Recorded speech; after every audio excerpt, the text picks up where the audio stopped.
नमस्कार दोस्तों। कैसे हैं आप सब। उम्मीद है सब बढ़िया होंगे और जीवन का आनंद ले रहे होंगे। तो हाजिर हैं हम आपके सामने एक बार फिर एक नया स्टॉक लेके, जो कि ये एक ब्लू चिप सीरीज का शेयर है। काफ़ी टाइम से हमने मल्टी बैगर सीरीज के बारे में बात की है, बट आज हमने यही सोचा कि एक ब्लू चिप सीरीज का भी एक स्टॉक बताया जाए, क्योंकि आजकल की मार्केट में जो वोलेटिलिटी है वो उसके अकॉर्डिंगली हमें कुछ ऐसे शेयर्स भी चाहिए जो डिपेंडेबल हों, ज़्यादा नीचे ना जाएं और एक दिग्गज कंपनी से वो लार्ज कैप हों। तो उसी के मद्देनज़र रखते हुए हमने आज ये शेयर निकाला है HCL टेक्नोलॉजी का, जो कि एक बहुत ही डिपेंडेबल, बहुत ही लार्ज कैप कंपनी है और बहुत ही अग्रेसिवली बढ़ती हुई कंपनी है। तो देखिए इस बात करते हैं कि कंपनी के बारे में कि देखिए नियर अबाउट 11.48 बिलियन का रेवेन्यू है कंपनी का। सो एक अपने आप में बहुत बड़ी फिगर है, जिससे बताता है कि कितनी बड़ी कंपनी है। 157 कंट्रीज़ के एम्प्लॉयज़ हैं जो काम कर रहे हैं इसमें, और नियर अबाउट आप समझ लीजिए अक्रॉस द ग्लोब प्रेजेंस है इसकी। 52 कंट्रीज़ में प्रेजेंस है और 2,08,000 आइडियाप्रेन्योर्स मीन्स एम्प्लॉयज़ हैं, बट आई बिलीव ये नियर अबाउट 3 lakhs हो चुका है। सो इस इन चार नंबर से ही मैं बोल सकता हूँ कि इतनी बड़ी कंपनी है ये कि टेक्नोलॉजी क्षेत्र में आने वाले टाइम में ये आई थिंक दिग्गज बन सकती है। हमने TCS के बारे में भी बात की है पहले, but TCS is all together different than this, because देखिए टाटा ग्रुप एक बहुत बड़ा ग्रुप है और टाटा ग्रुप के साथ अटैच्ड बहुत सारी सब्सिडरीज हैं। टाटा ग्रुप के साथ टाटा मोटर्स भी है, वो और भी बहुत सारी कंपनीज हैं जो कि एक्चुअली TCS को अपना बिजनेस प्रोवाइड करती है। सो TCS अपने आप में ही इन सब्सिडरी से वो बिजनेस एक्वायर करती है, तो इस वजह से उनका बिजनेस बहुत बड़ा हो जाता है। प्लस TCS ने कुछ काफ़ी गवर्नमेंट क्लाइंट्स भी हैं। तो ये सब एक बहुत ही आप कह सकते हैं TCS लीगेसी बेस्ड फर्म है और इस वजह से उनका बिजनेस बढ़ता जा रहा है और वो स्टेबल रहेगा भी। But HCL is little different on that part, because HCL एक ज़्यादातर अपने फोकस करती है इंटरनेशनल क्लाइंट्स पे। प्लस डेफिनेटली उनके पास गवर्नमेंट क्लाइंट्स भी हैं, बट इनका मेन फोकस रहता है इंटरनेशनल क्लाइंट्स पे, जिससे कि रेवेन्यू बहुत ज़्यादा जनरेट होता है। आप देख रहे हैं चाहे डॉलर टू रुपी या पाउंड टू रुपी कन्वर्जन बहुत ज़्यादा हो रहा है, तो इस वजह से इनका मार्जिन अपने आप में बढ़ जाता है। सो खैर आगे बात करते हुए HCL के बारे में कि इनका प्रोडक्ट्स प्लेटफॉर्म क्या है। देखिए प्रोडक्ट प्लेटफॉर्म के बारे में जितना भी आप टेक्नोलॉजी क्षेत्र के, चाहे वो क्लाउड हो, चाहे वो IoT हो, चाहे वो डेटा एनालिटिक्स हो, डेटा साइंस हो, डेटा इंजीनियरिंग हो, सब में HCL का दबदबा है। और इन्होंने दो तीन यू कैन से सेक्शंस में अपना बिजनेस को डिवाइड कर दिया। एक प्रोडक्ट प्लेटफॉर्म में है, प्रोडक्ट इंजीनियरिंग में है, सर्विसेज बेस्ड टेक्नोलॉजी सर्विसेज में बांट दिया है। तो ये 4-5 वर्टिकल्स में इन्होंने बांट दिया अपना बिजनेस, जिससे कि इनको ग्रो होने में और ज़्यादा इजी हो रही है। तो बात करें कि ये बाकी कंपनी से डिफरेंट कैसे है। देखिए बाकी कंपनीज एज इन टेक्नोलॉजी क्षेत्र में ये डिफरेंट ऐसे है कि मैं ये समझता हूँ कि HCL इज मोर, आप कह सकते हैं कि ओपन है, open in terms of acquisition of other companies. Plus ये मार्केट के डिमांड के हिसाब से बढ़ रही है। तो अभी मैं एक न्यूज़ बता रहा हूँ आपको कि HCL ने अपना जो इनका फ्रेशर्स का बेस पैकेज था जो कि 3.25 लाख था, उसे बढ़ा के 4.5 लाख कर दिया है। सो ये जो अनाउंसमेंट अपने आप में बताती है कि HCL is open for a market.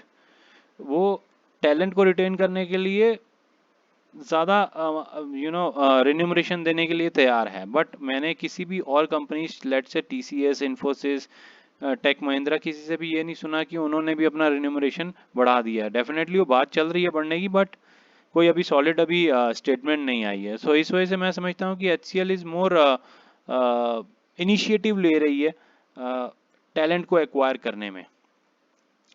और लार्ज फ्यू मंथ्स में मैंने देखा है कि बहुत अग्रेसिवली हायरिंग की है HCL ने in terms of latest technology, be it cloud, data science, IoT and more fields.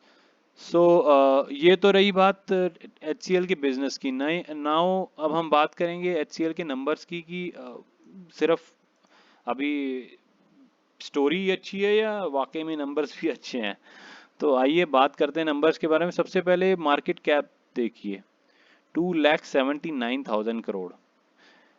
खैर इस ये इतना बड़ा नंबर है, मेरे को बताने की ज़रूरत नहीं है कि अब ये कितनी बड़ी कंपनी है, ठीक है। और बात करते हैं कि डेट कितना है इसका और कैश कितना। तो देखिए डेट 225 करोड़ और cash 5,000 crore near about.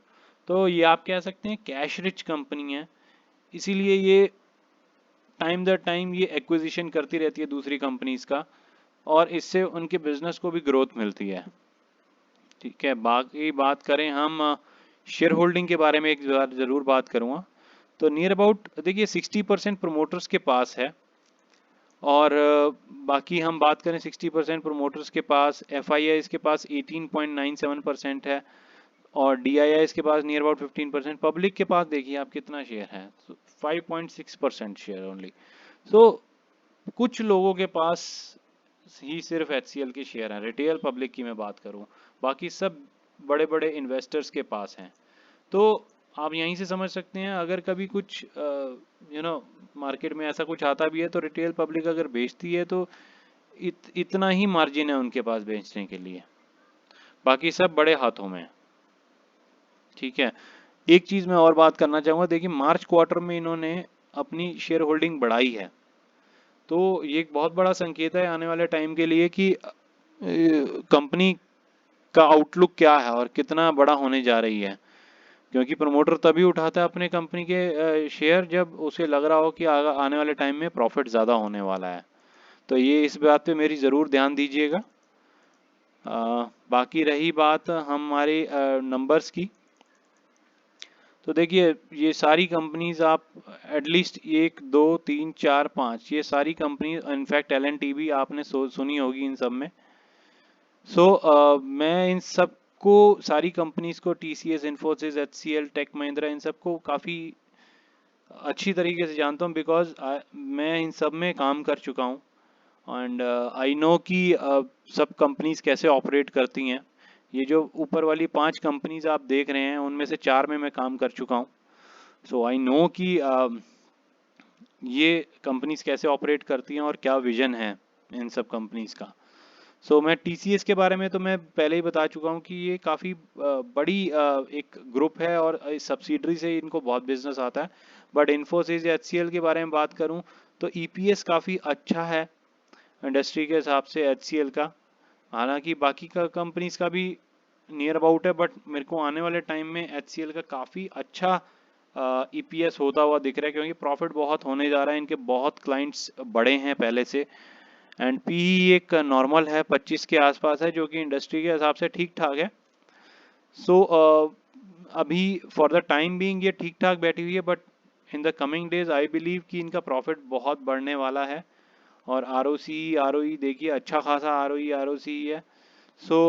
In terms of that, और ये 1,000 रुपये का प्राइस बहुत ही थ्रो अवे प्राइजेस में अभी मिल रहा है। तो अगर मैं इसके चार्ट की बात करूं तो देखिए अभी इन्होंने 1352 का जैन में हाई बनाया था, तो उससे नियर अबाउट 1028 पे है ये। तो मैं ये कहूँगा थ्रो अवे प्राइजेस पे हैं, और जिसने जो भी लेना चाहे ले सकता है, इस पे काफ़ी अच्छा बाइंग प्राइस है।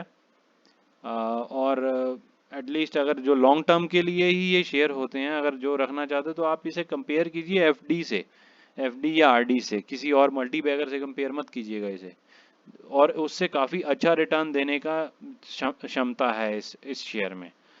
तो यही कहूँगा मैं। बाकी देखिए इनका सेल्स ग्रोथ, प्रॉफिट ग्रोथ थोड़ा सा डिप किया यहाँ, लेकिन अभी देखिए आने वाले टाइम में कितना ऊपर जाने वाला है ये। तो यही मैं बात करना चाहूँगा कि HCL एक बहुत अच्छी और बेहतर कंपनी है टेक्नोलॉजी क्षेत्र की। और अगर आप हमसे पूछेंगे कि टारगेट, तो देखिए टारगेट इसमें मैं बहुत मैनीफोल्ड्स नहीं रहता। अगर मैं बात करूं नेक्स्ट 1 ईयर में, तो मैं समझता हूं ये 1000 से 1500 ज़रूर होना चाहिए at least next 1 year down the line. So यही मैं बोलूँगा। और आज की जिस हिसाब से मार्केट चल रही है, मैं यही बोलूँगा कि आपको थोड़ा सा सेफ शेयर होके भी खेलना चाहिए। एक कुछ अपना परसेंटेज पोर्टफोलियो का ऐसी कंपनीज में भी रखना चाहिए जिससे कि आपको एक स्टेबिलिटी मिले आपके पोर्टफोलियो को। सो यही मैं अपनी बात ख़त्म करना चाहूँगा, आपसे अलविदा लेना चाहूँगा। और प्लीज़ प्लीज़ ज़रूर हमारा जो चैनल है सब्सक्राइब कीजिए, लाइक कीजिए, शेयर कीजिए, ताकि हमारे भी सब्सक्राइबर बढ़ें, व्यूज़ बढ़े और हमें भी थोड़ा मोटिवेशन मिले, है ना दोस्तों। तो खैर, आज के लिए अलविदा लेंगे आपसे। Thank you everyone.